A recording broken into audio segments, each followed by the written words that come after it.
전 세계에서 코로나19에 감염된 사람이 40만 명을 넘어선 가운데 사상 처음으로 올림픽이 연기됐습니다. 한편 코로나19의 발원지인 중국 후베이성의 경우에 우한을 제외하고는 오늘부터 봉쇄 조치가 해제됐습니다. 황정현 기자와 한 걸음 더 들어가 보겠습니다. 어서 오십시오. 안녕하세요.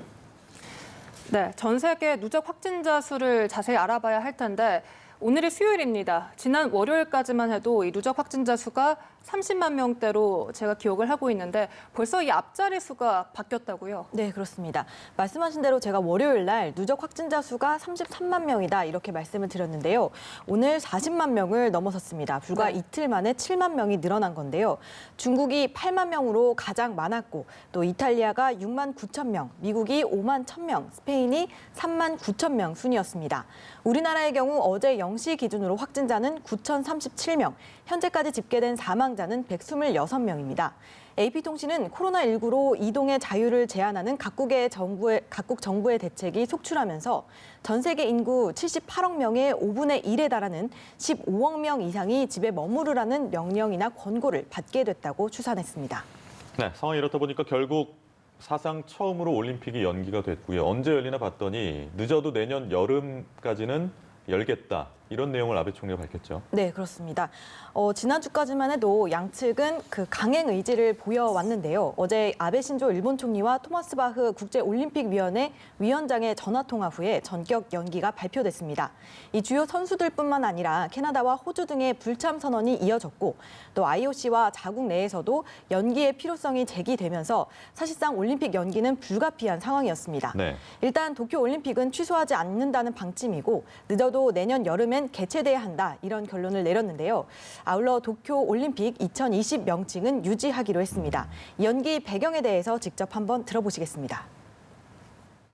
And came to the conclusion that in order to safeguard the health of the athletes and everybody involved in the Olympic Games, the one with the aim to have it there at the latest in summertime 21.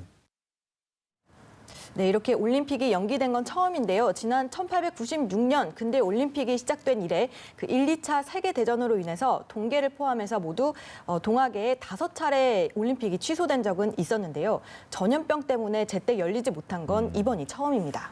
네. 도쿄 2021이란 명칭 그대로지만 결국 올해 2020년도엔 열리지 못하게 됐습니다. 이제 유럽 상황도 알아보겠습니다. 주춤했던 이탈리아의 누적 확진자 수 다시 늘어나고 있고 스페인의 상황도 심각하다고요? 네, 그렇습니다. 잠시 사망자와 확진자가 좀 주춤했던 그 이탈리아의 경우에 다시금 또다시 상황이 좀 악화되고 있는데요. 네. 현재까지 누적 사망자 수 6,800명을 넘어섰고 확진자는 6만 9천 명을 넘어섰습니다. 스페인의 상황이 악화일로를 걷고 있습니다. 이 페드로 산체스 총리가 스페인 내전 후에 최악의 상황이다라고 언급하기까지 했는데요. 현재까지 누적 확진자 수는 3만 9천 명, 사망자는 2,800명 수준입니다. 이 가운데는 총리 부인도 포함된 것으로 확인이 됐습니다. 이 총리의 발언을 직접 들어보시겠습니다. Que el Gobierno aprobará, tal y como está previsto en la Constitución y tras escuchar a los expertos científicos, en los próximos días aprobaremos ampliar el estado de alarma en todo el territorio nacional por otros 15 días.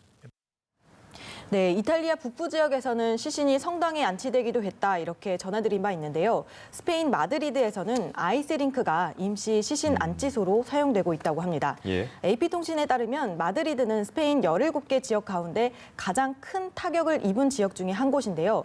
전체 스페인 사망자의 절반 수준인 약 1,300명이 숨진 것으로 확인됐습니다. 특히 스페인에선 노인들이 양로원이나 요양시설에 내버려진 채 발견됐다 이런 보도가 나왔는데 심지어 코로나19로 숨진 뒤 침상에서 방치됐던 것으로 확인돼서 충격을 주고 있습니다. 2만 명의 확진자가 나온 프랑스에선 공공의료 시스템이 점차 포화 상태로 치닫게 되자 군부대를 투입해서 임시 병상을 곳곳에 설치하기도 하는 그런 상황입니다. 네. 유럽 다음 이야기해야 될 곳이 미국입니다. 어제 저희가 시청자 여러분들께 미국의 확진자 수가 4만 명을 넘겼다 이렇게 전해드렸는데 하루 만에 5만 명이 됐다는 그런 그런 얘기가 들립니다. 네, 말씀하신 네. 대로 하루 만에 10,000명이 증가를 한 건데요. 현재 집계 상황을 보면 미국의 현재 확진자 수가 5만 1,000명을 넘어섰고 사망자도 646명에 달하고 있습니다. 예. 지난 1월 21일 첫 확진자가 나온 이후 2달 만에 감염자가 5만 명을 넘어선 건데요. 최근 코로나19 검사가 대폭 확대된 것도 이 환자가 폭증한 원인 중에 하나로 지목되고 있습니다. 세계보건기구는 미국이 코로나19의 새 진원지가 될 가능성이 있다 이렇게 경고하기도 했습니다. 이에 따라서 가장 상황이 심각했던 뉴욕주와 또 캘리포니아, 일리노이주 등 최소 16개 주가 자택 대피 명령을 발동했는데요. 이는 미국인의 43%인 약 1억 4,200만 명이 자택 대피령의 영향을 받게 됐다라고 합니다. 이런 가운데 미국 죄수들이 집단 탈옥하는 사건도 발생했는데요. ABC 방송은 현지 시간으로 24일 워싱턴주의 한 교도소에서 죄수 14명이 교도소 담장을 넘어서 도주했다 이렇게 보도를 했습니다. 이 가운데 6명은 아직도 행방을 추적 중이라고 하는데요. 이 도주하던 날은 워싱턴 주지사가 자택 대피 명령을 주 저녁에 발동하고 식당과 오락시설을 폐쇄한 시점이기도 합니다. 이 코로나19로 인한 교도소 내 폭동과 탈출은 세계 곳곳에서도 일어나고 있었는데요. 앞서 브라질과 베네수엘라에서도 교도소 폭동과 탈옥이 일어났고 또 콜롬비아 보고타의 한 교도소에선 재소자들의 탈옥 시도가 유혈 사태로 번지면서 23명이 숨지기도 했습니다. AP통신 등은 재소자들이 코로나19 감염에 취약한 교도소의 그 열악한 위생에 항의하면서 이런 난동이 시작됐다고 보도했습니다. 네. 그리고 글로벌 경제 상황도 짚어보면 미 연준이 그동안 한 번도 꺼내들었지 않았던 카드, 무제한 양적 완화란 카드를 꺼내들면서 이에 대해서 모든 글로벌 증시가 반등세를 보이고 있습니다. 실제로 어제 뉴욕 지수도 폭등을 했죠. 네, 그렇습니다.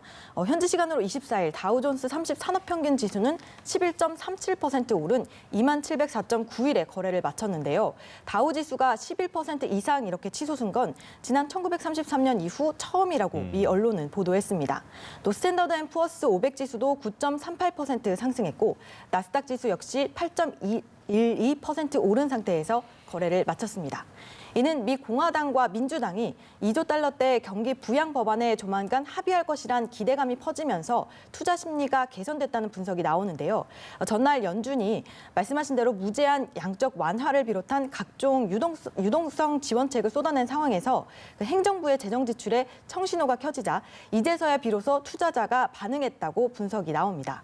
아울러 주요 7개국 재무장관과 중앙은행 총재가 전화회의를 통해서 과감한 대응 약속을 한 것도 긍정적으로 작용했다라는 평가가 나오고 있습니다.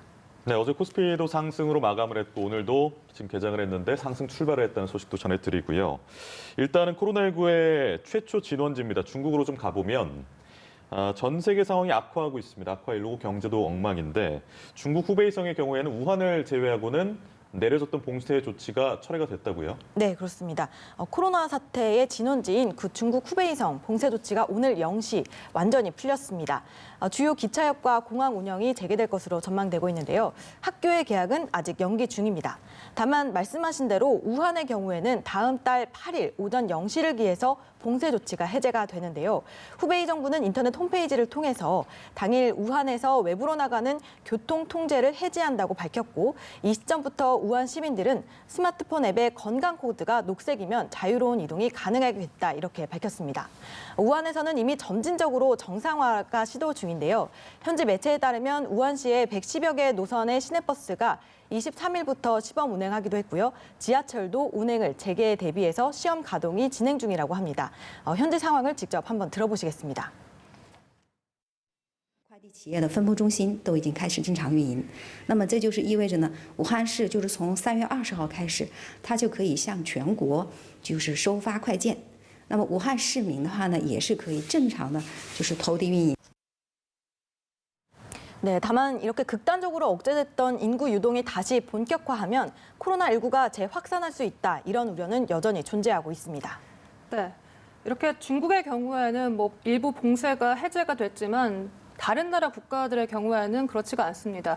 전 세계 인구의 5분의 1이 자택 대기 명령을 받았다라는 보도도 나오고 이렇게 거리에 인구가 줄어들면서 야생동물이 거리를 활보한다 이런 내용도 있어요. 네, 그렇습니다. 그 칠레 수도 산티아고에서 퓨마 한 마리가 나타났다고 현지 언론이 보도를 했는데요.